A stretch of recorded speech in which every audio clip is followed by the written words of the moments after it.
बिस्मिल्लाहिर्रहमानिर्रहीम। शुरू अल्लाह के नाम से जो बड़ा मेहरबान निहायत रहम वाला है। ज़ौजहा व बस्सा मिन्हुमा रिजालन कसीरन व निसाआ वत्तकुल्लाहल्लज़ी तसाअलून बिही वल अरहाम इन्नल्लाहा काना अलैकुम रक़ीबा। या अय्युहल्लज़ीना आमनुत्तकुल्लाहा व क़ूलू क़ौलन सदीदा युस्लिह लकुम आमालकुम व यग़फिर लकुम ज़ुनूबकुम व मन युतिल्लाह व रसूलहु फ़क़द फ़ाज़ फ़ौज़न अज़ीमा।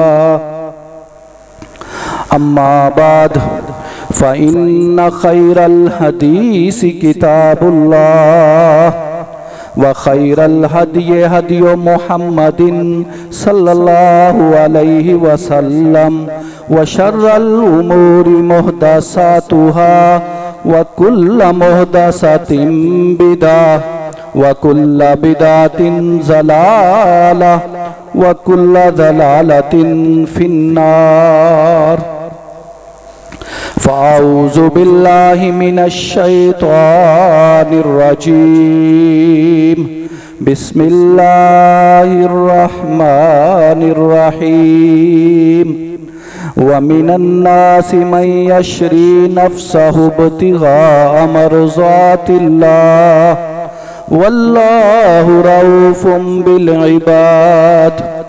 रब्बि शरह ली सदरी व यस्सिर ली अमरी वहलुल उक़दतम मिन लिसानी यफ़क़हू क़ौली।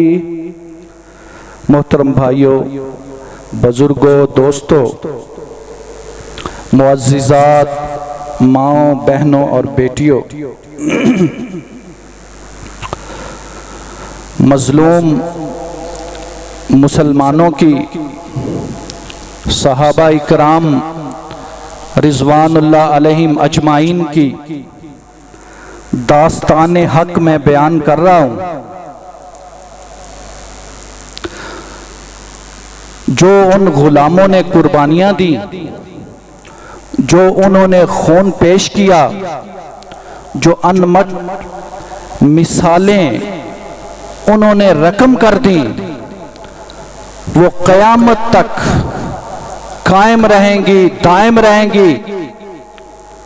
ये जो मैं आज तीसरा खुतबा है इस मौजू पर, और आज इंशाअल्लाह मैं इस मौजू को समेटूंगा। ये जो मैंने 3 जुमे सिर्फ इसी मौजू पर बयान कर दिए, इनका बहुत बड़ा मकसद है। पहला मकसद तो ये है कि उन कुद्दूसी रूहों का तज़किराए पाक हो जाए, उनका जिक्र हो जाए। उनके जिक्र करने से हमारा नाम भी उन मदाह सराओं में आ जाएगा कि जिन्होंने दुनिया में रहकर उनकी तारीफें की, उनकी कुर्बानियों का तज़किरा हो जाएगा। जो उन्होंने खून पेश किया, जो उन्होंने अपने जाने और माल पेश किए, उनका इजहार हो जाएगा, हमें मालूम हो जाएगा। और दूसरा जो इससे बड़ा मकसद है, जो असल मकसद है, वो ये है कि उनकी जिंदगियों को हम अपने लिए मशाल राह बनाएं।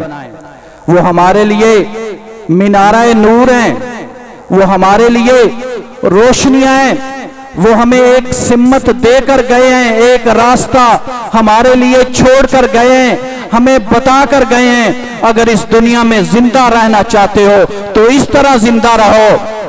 जुल्म की जो रातें हैं वो लंबी जरूर होती हैं, लेकिन उन रातों के बाद सुबह जरूर होती है।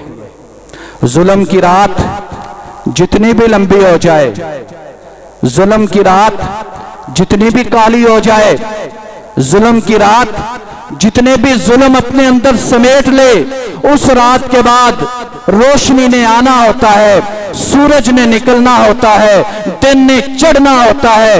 ये अल्लाह का कानून है, इसी तरह होता रहेगा। हाँ, जब वो जिंदगी गुजर रही होती है ना, उस वक्त वो बड़ी मुश्किल होती है, उस वक्त तो बड़ी तकलीफें होती हैं। वो तो लम्हात ना काबिले बयान होते हैं, ना काबिले बर्दाश्त होते हैं।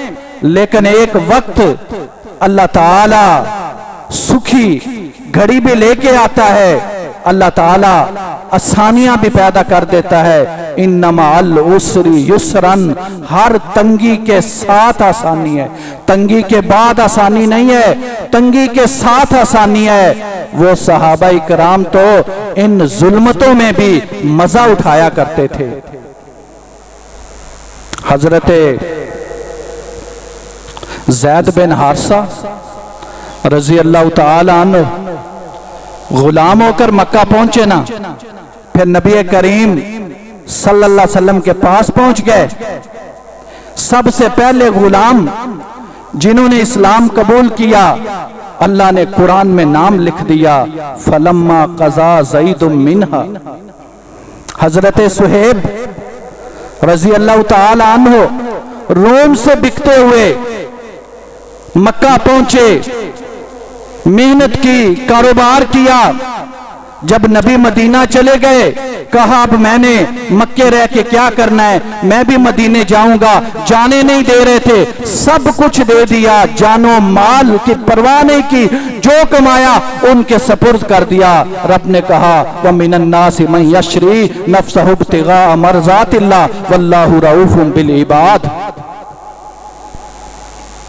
हजरत सलमान फारसी ईरान से चले, किस ने खरीदा, कहां कहां बिके, कहां कहां पहुंचे, आखिरकार मदीना पहुंचे।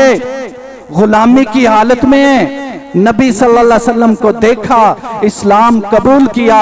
नबी सल्लल्लाहु अलैहि वसल्लम ने कहा ये मेरे अहले बैत में से है। अल्लाह ने कहा सलमान जन्नत तेरी मुंतजिर है। अम्मार बिन यासर, बाप यासर, वालदा सुमैया गुलाम है, दास्ताने रकम कर गए कुर्बानियों की। बाप भी फिदा हो गया, मां सुमैया भी कुर्बान हो गई, इस्लाम की पहली शहीद ठहरी। हजरत अम्मार यासर ने भी वो कुर्बानियां दी। नबी करीम सल्लल्लाहु अलैहि वसल्लम ने कहा ए आले यासर सब्र करना, ए आले यासर जन्नत जो है वो तुम्हारी मुंतजिर है। ए आले यासर अल्लाह ताला तुम्हें जन्नत देगा।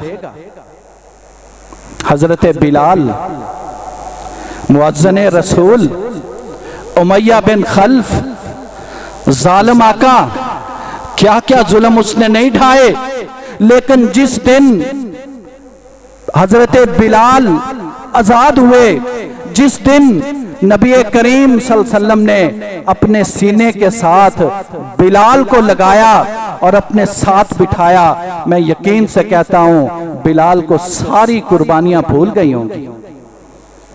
कुर्बानियां जब सिला मिल जाता है, जब नबी ने सीने से लगा लिया, बिठा लिया, मुअज्जिन रसूल का लक़ब मिल गया, अल्लाह ताला ने कल क़यामत के दिन बिलाल की गर्दन को सबसे ऊंचा करना है। क्यों? वो मुअज्जिन रसूल है, उसकी गर्दन सबसे ऊंची होनी है। हजरत खुबैब रजी अल्लाह ताला अन्हु, क्या दास्ताने रकम की। हजरत खुबैब ने अल्लाह ताला ने बलीगुल अर्ज का लक़ब दे दिया कि तेरी लाश को अब कोई मुशरिक, अब कोई काफिर, अब कोई नजस आदमी हाथ भी नहीं लगा सकता। पहले जो वक्त था वो गुजर गया, अब तू शहीद हो गया है, हमारे पास आ गया है, अब जन्नत तेरी मुंतजिर है। 20 सहाबाएं जिनके तज़किरे करना बाकी हैं, लेकिन वक्त नहीं। आज मैंने मौजू को समेटना है। बड़ा जुल्म का दौर है, हम बड़े ही खुशकिस्मत हैं, आजाद मुल्क में हैं, आजाद फजाएं, हमें कोई रोकने टोकने वाला नहीं। मस्जिदें मोहल्लों में मौजूद हैं, अजानें आती हैं, हम घर से निकलना चाहें कोई हमें नहीं रोकता, मस्जिद में आना चाहें कोई हमें नहीं रोकता, मस्जिद के आगे कोई रुकावट नहीं है, नमाज पढ़ने में कोई रुकावट नहीं है। जो इस्लाम के शुआयर हैं उन पर पाबंदी करने में कोई रुकावट नहीं है। जरा उस दौर में जाइए, नबी करीम सल्लल्लाहु अलैहि वसल्लम के वक्त में जाइए कि जुल्म इतना ज्यादा है, आप खुलकर इस्लाम का इजहार भी नहीं कर सकते। मैं किस किस सहाबी का तस्करा करूं? मैं तो आपको आपके लीडर की बात सुनाता हूं, इमाम आजम की बात सुनाता हूं, मुर्शिद आजम की बात सुनाता हूं, रहबर आजम की बात सुनाता हूं, कायद आजम की बात सुनाता हूं, पीर आजम की बात सुनाता हूं। इस कायनात का जो सबसे बेहतरीन आदमी है, जो आला अरफा है, उसकी बात सुनाता हूं। वो है भी कुरैशी, वो है भी हाशमी, वो है भी हसब नसब वाला।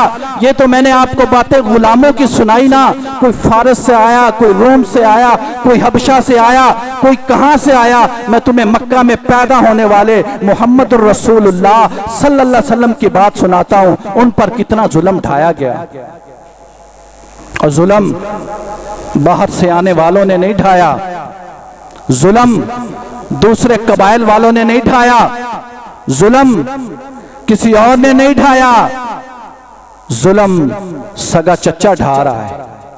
आगाज कहां से हो रहा है? शिद्दत देखिए इस जुल्म की, और इस शिद्दत को जरा अपने अंदर महसूस करके देखें। नबी करीम सल्लल्लाहु अलैहि वसल्लम ने नबुव्वत का आगाज किया है तो अबू लहब क्या कहता है? अपने दो बेटों उतबा और उतैबा दोनों के साथ नबी करीम सल्लल्लाहु अलैहि वसल्लम की दो बेटियां उम्मे कलसूम और रुकैया का निकाह हुआ है। सबसे पहला जुल्म ये होता है कि वो अपने बेटों को कहते हैं इनको तलाक दे दो। इससे बड़ा जुल्म क्या हो सकता है? नबी करीम सल्लल्लाहु अलैहि वसल्लम की बेटियों को तलाक हो जाती है, बेटा पैदा होता है, अब्दुल्ला उसका नाम है, वो दुनिया से चला जाता है। अबू लहब खुशियां मनाता है, कहता है अब तो ये अबतर हो गए हैं, इनकी नस्ल ही नहीं चलेगी। अल्लाह ने कहा क्या कहते हो? इन्ना आतैनाकल कौसर फसल्लि लिरब्बिका वनहर इन्ना शानिअका हुवल अबतर। और हमने तो इन्हें सब कुछ दे देना है, इन्हें वो चीजें देनी है जिन्हें तुम सोच नहीं सकते। दुनिया की इज्जत में मिलेगी, आखिरत की इज्जत में मिलेगी, इस्लाम का बोल बाला भी होगा, इसकी जमात भी आगे बढ़ेगी, इस्लाम जजीरतुल अरब से निकलकर पूरी दुनिया पर छाएगा, हौज़े कौसर भी मिलेगा, शफाअत कुबरा भी मिलेगी, सबज लिबास भी ये पहनेंगे, मुकामे महमूद पे भी खड़े होंगे। अल्लाह ताला ने तो अपने नबी को बड़ी शानें देनी है। वरफ़अना लका ज़िक्रक, इसका नाम तो सबसे बुलंद होना है। इन्ना शानिअका हुवल अबतर, अबतर तो तूने होना है, तेरा नाम निशान नहीं होगा।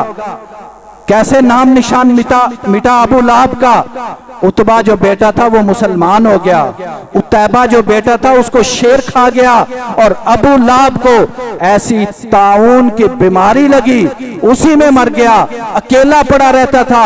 आखिरी अय्याम में कोई संभालने वाला नहीं था, जब इस दुनिया से गया कोई दफनाने वाला नहीं था, कोई कफन देने वाला नहीं था। गुलामों को खरीद कर लकड़ी के जरिए इसको कब्र में डाला गया।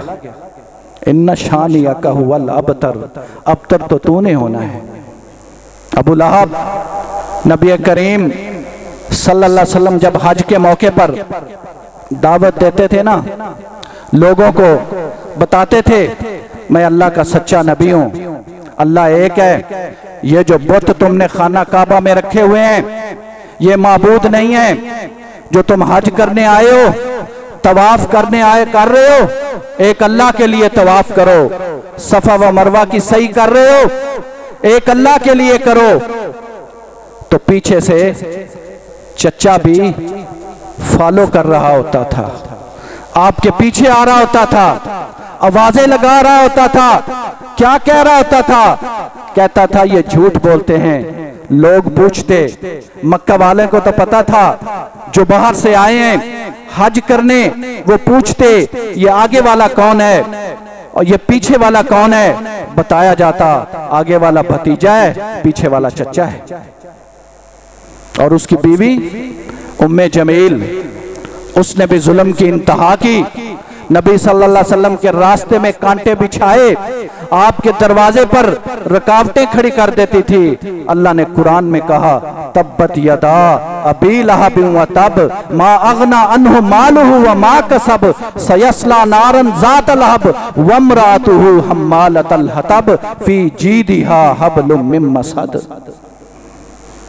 ये नबी का वाहिद दुश्मन है जिसका जिक्र अल्लाह ने कुरान में किया है। अबू लहब का भी तज़किरा हुआ, उसकी बीवी का भी तज़किरा हुआ। अबू लहब की ये मैं एक आदमी की आपको दास्तान सुना रहा हूं जो उसने नबी करीम सल्लल्लाहु अलैहि वसल्लम पर जुल्म ढाए। अबू जहल, इस उम्मत का फिरौन, उसने कितना जुल्म ढाया होगा, उसने कितने लोगों को रोका होगा। नबी सल्लल्लाहु अलैहि वसल्लम की बातें ना सुनना, ये जादूगर है, नाउज़ बिल्लाह, ये शायर है, ये काहिन है, ये मजनू है, ये दीवाना है, इसकी बातें ना सुनना, इसके फरेब में ना आना। जो इसकी बात सुन लेता है वो इसी का हो जाता है। उक़बा बिन अबी मुअय्यित, ये वो बदबख्त इंसान है, उक़बा बिन अबी मुअय्यित, कि जिसने ऐन सजदे में नबी करीम सल्लल्लाहु अलैहि वसल्लम की पीठ मुबारक पर अबू जहल के कहने पर ऊंट की ओजरी रख दी। इतनी भारी थी, नबी करीम सल्लल्लाहु अलैहि वसल्लम सर ना उठा सके। बड़ी देर हो गई, किसी ने जाकर हजरत फातिमा को बताया, वो भागती हुई आई, ओजरी को पीछे उठाया। नबी सल्लल्लाहु अलैहि वसल्लम ने उस वक्त कुरैश को फिर बद्दुआएं दी। नबी सल्लल्लाहु अलैहि वसल्लम ने नाम ले लेकर कहा, आपने कहा अबू जहल का नाम लिया, उतबा का नाम लिया, शैबा का नाम लिया, वलीद बिन उतबा का नाम लिया, उमैया बिन खल्फ का नाम लिया, इस मुअय्यिद का नाम लिया। और ये जो जिनके नबी करीम सल्लल्लाहु अलैहि वसल्लम ने नाम लिए ना, जंगे बदर में सारे कत्ल हो गए। ये अंजाम हुआ इनका। ये वो जुल्म की दास्तानें हैं जो उस दौर में मुसलमानों पर ढाई गई। गुलामों का तो क्या कहने, ये उनके लीडर हैं, नबी करीम सल्लल्लाहु अलैहि वसल्लम हसब नसब वाले हैं, अल्लाह के बेहतरीन आदमी हैं, उन पर यह जुल्म हो रहा है। आप अंदाजा लगाएं बकाया सहाबा पर क्या जुल्म उठाते रहे होंगे। कुछ सहाबा का तो मैंने तज़किरा कर दिया आपके सामने। मक्का में रहना मुश्किल हो रहा था, जिंदगी तंग हो रही थी। उस दौर में अल्लाह ताला ने एक सूरत नाज़िल की, उस सूरत का नाम है सूरत कहफ। ये जब सूरत नाज़िल हुई ना, अगरचे इसमें जवाब तो मुशरिकीन मक्का के सवालों का है, लेकिन इसमें 3 वाक़यात हैं और तीनों वाक़यात मुसलमानों की दिलजोई के लिए थे। एक वाक़या था असहाबे काफ का। असहाबे काफ का वाक़या मुसलमानों को ये बता रहा था, रब्बना आतिना मिल्लदुनका रहमतम व हय्यि लना मिन अमरिना रशदा। सहाबा को, मजलूमों को, मजबूरों को, मकहूरों को कुरान ये दर्स दे रहा था, परेशान नहीं होना। वो 7 लोग थे नबी करीम सल्लल्लाहु अलैहि वसल्लम से पहले, उन्होंने भी हक का ऐलान किया था। उनके इलाके वाले भी उनके दुश्मन हुए थे, रिश्तेदार भी दुश्मन हुए थे, बादशाह भी दुश्मन हुआ था, उनके लिए भी रहना मुश्किल हो गया था। लेकिन वो बाहर निकले थे, अल्लाह से दुआ की थी, या अल्लाह अपनी तरफ से कोई रहमत भेज और हमारे लिए कोई रास्ता निकाल। अल्लाह ताला ने उन्हें गार में पनाह दी थी। गार के अंदर उनके लिए रोशनी का भी बंदोबस्त किया था, चांदनी का भी बंदोबस्त किया था, गार के अंदर उनके सोने का भी बंदोबस्त था। उनकी आंखें खुली हुई थी, नींद उनको आई हुई थी। अल्लाह ताला उनकी साइडें भी बदल रहा था और पहरे के लिए अल्लाह ताला ने दरवाजे पर एक हैबतनाक कुत्ता भी बिठा दिया था। ये सारे इंतजाम अल्लाह ने खुद कर दिए थे। उनको 300-900 साल तक अल्लाह ने सुलाए रखा। जिस तरह अल्लाह ताला ने उन नौजवानों की मदद की है, ऐ मक्का में रहने वाले मजलूमों, परेशान नहीं होना, अल्लाह तुम्हारी भी मदद करेगा। जो दूसरा वाक़या है हजरत मूसा अलैहिस्सलाम और हजरत खिज़र अलैहिस्सलाम का, वो वाक़या ये बता रहे हैं कि जो बज़ाहिर हालात होते हैं ना, उन पे नहीं जाते। असल हालात के कंट्रोल अल्लाह ताला के पास होता है। बज़ाहिर क्या था? हजरत मूसा अलैहिस्सलाम और हजरत खिज़र अलैहिस्सलाम इकट्ठे हैं। हजरत खिज़र अलैहिस्सलाम कहते हैं मैं कोई काम करूं तुमने रोकना नहीं, सवाल नहीं करना। उन्होंने कश्ती में छेद कर दिया, मूसा अलैहिस्सलाम ने सवाल कर दिया। खिज़र अलैहिस्सलाम ने लड़के को कत्ल कर दिया, मूसा अलैहिस्सलाम ने सवाल कर दिया। खिज़र अलैहिस्सलाम ने इस तरह के वो काम की, एक दीवार गिर रही थी, उसको सीधा कर दिया। मूसा अलैहिस्सलाम फिर बोल पड़े, क्योंकि मूसा अलैहिस्सलाम जाहिरी चीजों को देख रहे थे, उन्हें मालूम नहीं था मुस्तकबिल क्या है। अल्लाह ताला ने खिज़र अलैहिस्सलाम को मुस्तकबिल के बारे में बता दिया था कि मुस्तकबिल क्या होने वाला है। वो जो कश्ती में छेद किया जा रहा है ना, वो इसलिए किया जा रहा है, ये कश्ती है मस्कीनों की।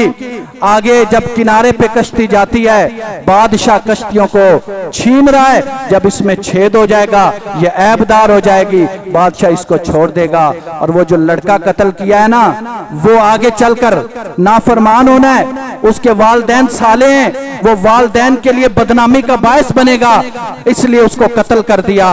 और वो जो दीवार गिर रही थी ना, उसको सीधा इसलिए कर दिया, उसके नीचे 2 यतीमों का खजाना पड़ा है, अभी वो बच्चे हैं, जब बालग हो जाएंगे वो खजाना निकाल लेंगे।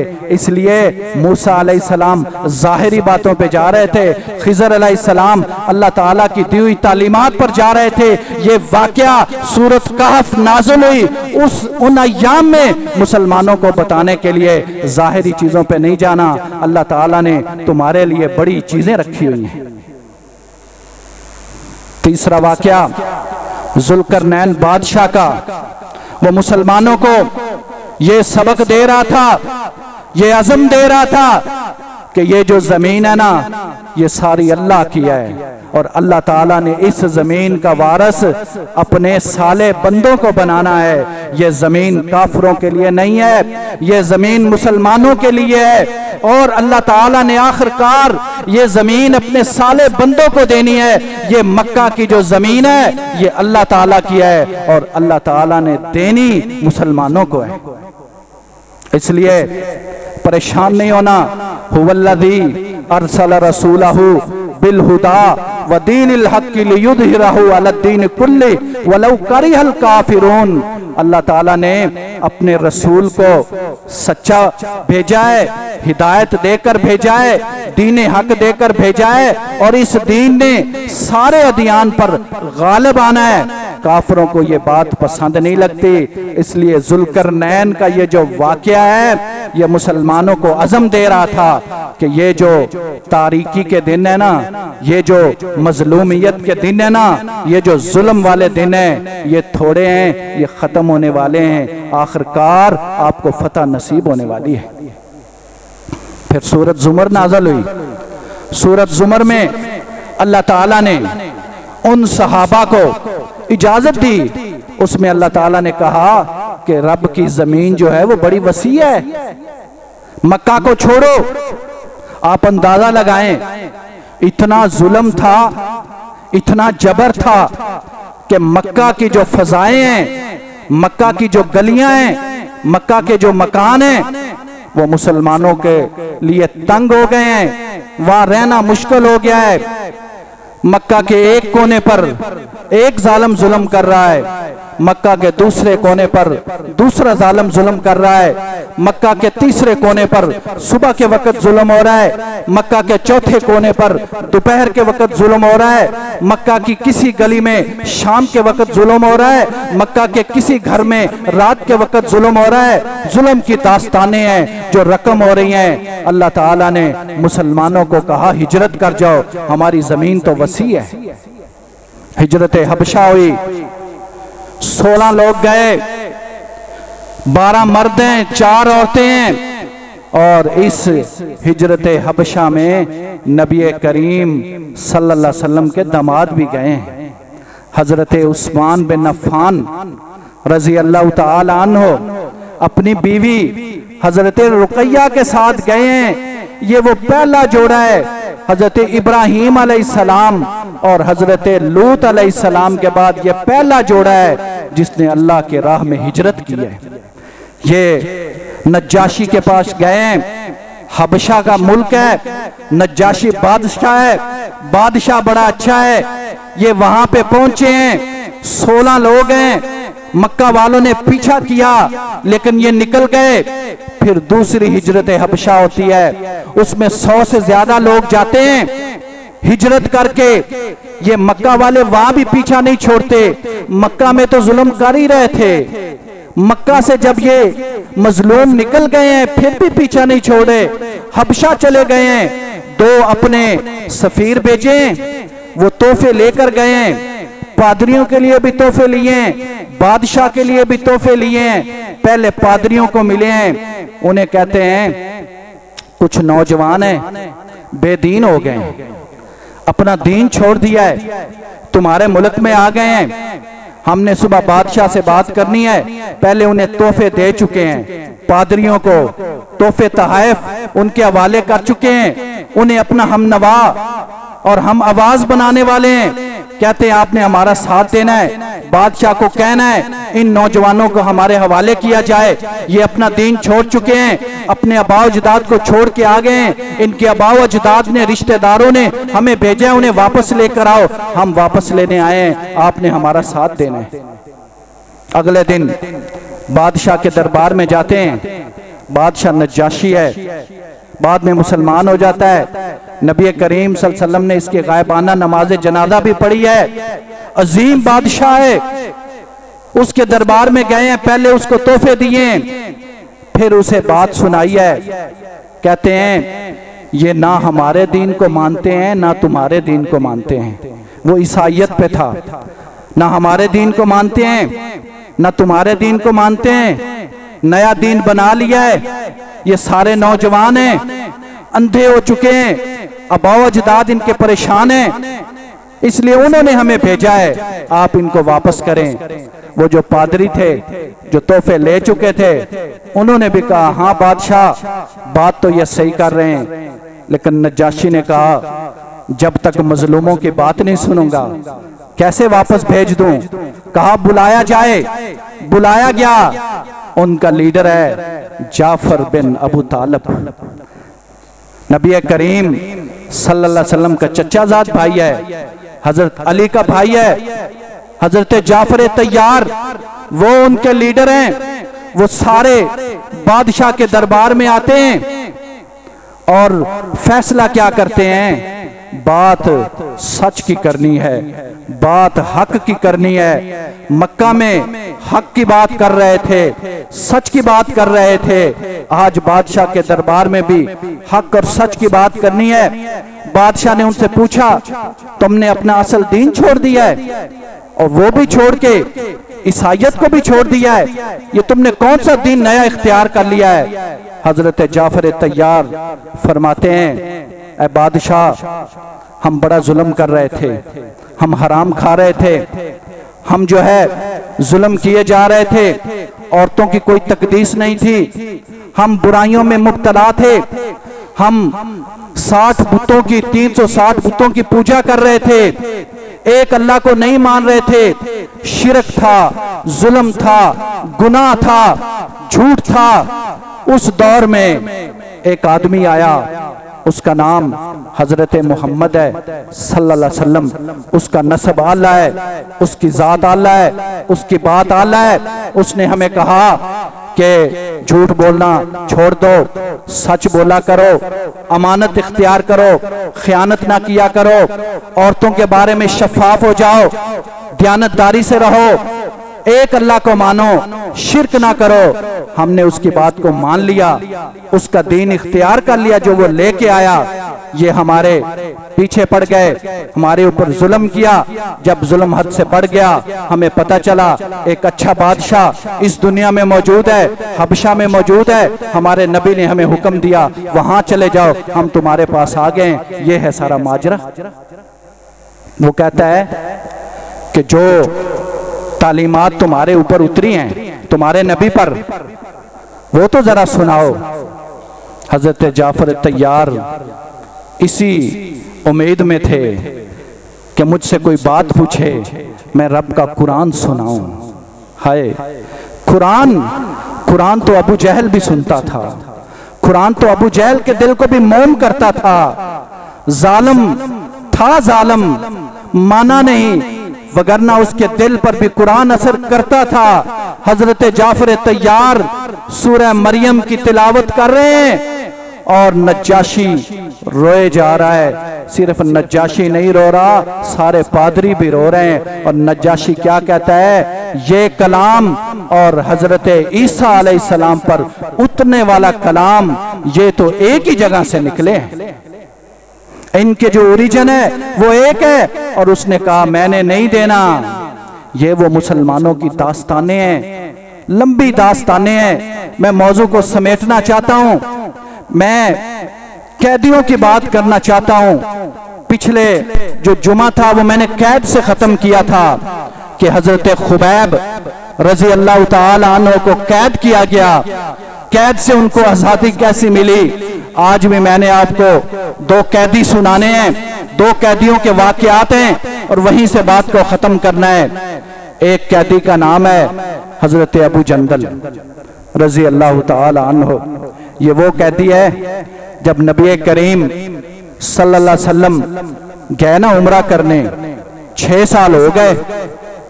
जंगे बदर भी हो गई, जंगे ओहद भी हो गई, जंगे खंदक भी हो गई। अब नबी करीम सल्लल्लाहु अलैहि वसल्लम को 6 साल हो गए मक्का छोड़े हुए। आपने कहा मैंने उम्रा करने जाना है, आपने 1400 सहाबा को साथ लिया है। हुदैबिया के मुकाम पर पहुंच गए हैं, वहां पे आपको रोक लिया गया है। आपने एक सफीर बनाकर हजरत उस्मान रजी अल्लाह ताला अन्हु को मक्का भेजा है, जाकर उनसे बात करो। अफवाह फैल गई है कि उनको शहीद कर दिया गया है। आपने सहाबा से बैत ली है। वहां पे आपने एक सुलहनामा तय किया।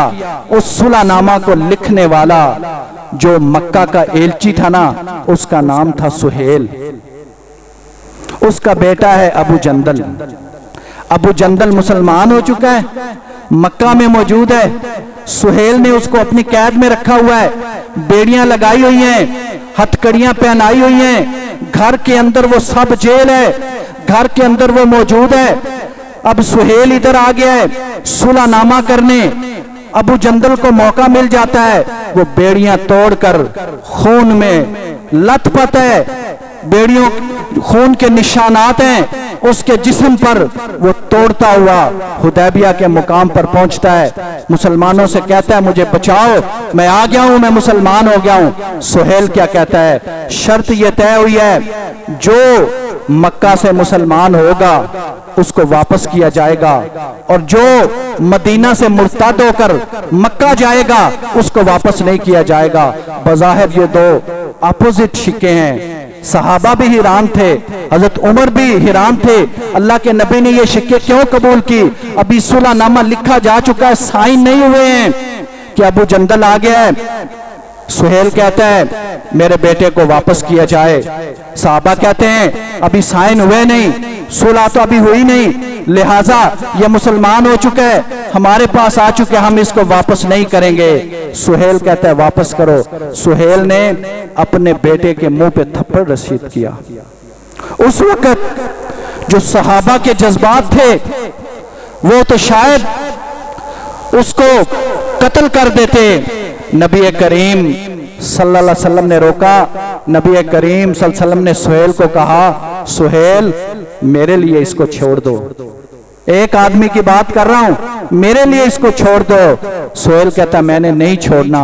अबू जंदल को वापस कर दिया। क्या अभी आप मदीना पहुंचे कि अबू बसीर आ जाता है। अबू बसीर भी मुसलमान हो गया है, वो मदीना आ जाता है। मदीना पहुंचता है नबी करीम सल्लल्लाहु अलैहि वसल्लम के पास कि मक्का से 2 आदमी आ जाते हैं, इन्हें हमारे हवाले किया जाए, शर्त है। नबी सल्लल्लाहु अलैहि वसल्लम ने अबू बसीर को कहा सब्र करो, अल्लाह ताला तुम्हारे लिए रास्ता निकालेगा, चले जाओ। अबू बसीर को पता लग गया मुझे रखा नहीं जाएगा, वापस चले गए। वो 2 आदमी हैं, एक के हाथ में तलवार है। अबू बसीर कहता है ये तलवार तुम्हारी बड़ी अच्छी है, बड़ी आला लग रही है, बड़ी तेज है, कहां से ली है? उसकी थोड़ी सी तारीफ की, वो तारीफ में आ गया, वो तलवार के बारे में बताने लगा। अबू बसीर ने कहा जरा मुझे दिखाओ तो सही, मैं देख के तो देखूं कैसे चलती है। अबू बसीर ने ली और सबसे पहले उसका सर कलम कर दिया। दूसरा आदमी वो भागकर मदीना आ गया, अबू बसीर उसके पीछे आया। अबू बसीर ने कहा अल्लाह के नबी आपने तो मुझे वापस कर दिया है, शर्त तो पूरी हो गई है, अब तो मुझे यहाँ रहने दें। नबी सल्लल्लाहु अलैहि वसल्लम की बातों से अबू बसीर को पता चला मुझे फिर वापस किया जाएगा। वो खुद ही वापस चले गए। कहाँ गए? मक्का और मदीना के दरमियान एक छावनी बना ली।